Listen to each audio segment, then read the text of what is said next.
A day in my life as a fashion designer. Hello everyone, mabuhay. This is Erica and I'm a fashion designer based in Pampanga. Hindi ko na na-videohan yung pinaka-umpisa kung paano ko ginawa yung pattern, kinat at nilapat sa tela. So dito sa video na to, makikita nyo na tinatahi ko na siya. At people, habang tinatahi ko to, natusok ako dyan. Ayan, sobrang sakit. Dumudugo-dugo pa nga siya. So ayan, inilapat ko na nga yung lace fabric dun sa may corset top at tinahing kamay ko lang to.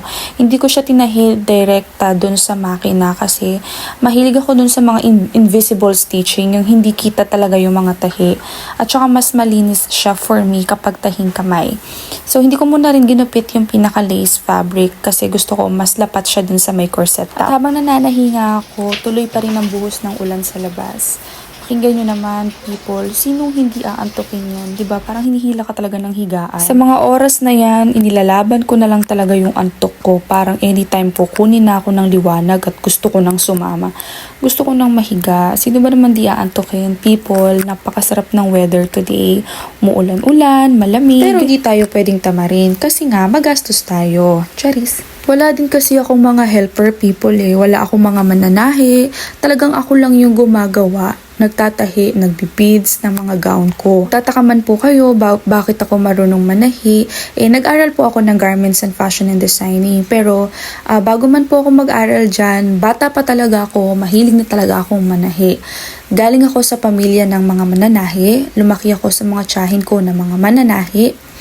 At yun yung pinaka source of income talaga nila. Kaya naman pakiramdam ko talagang tumatalaytay na sa dugo ko yung pananahi. Puro medyo na iba lang ng konti yung sa akin kasi meron ng designing na kasama. Kaya dapat kailangan mo i-execute kung ano man yung dinrawing mo sa papel. Sa mga oras nga na yan ay tinatanggal ko na yung excess lace fabric natin sa ating corset top. At bago ko talaga siya i-finish, sinisigurado ko na dapat pantay na pantay yung zipper natin sa likod.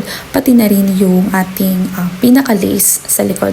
So ito, dalawa yung sketch pad ko. Yung isang sketch pad kung saan ko nilalagay yung mga sukat. Ito yung sketch pad ko naman kung saan yung pinaka final or mas define na yung design. Yung una kasi, yung parang yun yung pinaka mabilis ang sketch mo. After that, kailangan ko siyang i-drawing ng mas define para mas maunawaan ko kung paano yung pinaka-design ng gown ni client. At ang pinaka-elements nga ng wedding gown na ginagawa ko ay glass beads, pearl, at Swarovski. By the way, people, ang ginagamit ko lang ditong pearl ay synthetic pearl. Hindi ako gumagamit dito ng mga freshwater pearls kasi mas mahal yun. Not unless yun ay request ni client. So ayun, sad na talaga ang Disney Princess. Pagod na at inabot na talaga ako ng dilim. Madilim na yan, people. Mukha lang siyang maliwanag pero madilim na talaga yan. So yan, final touch before magsarado ng workshop.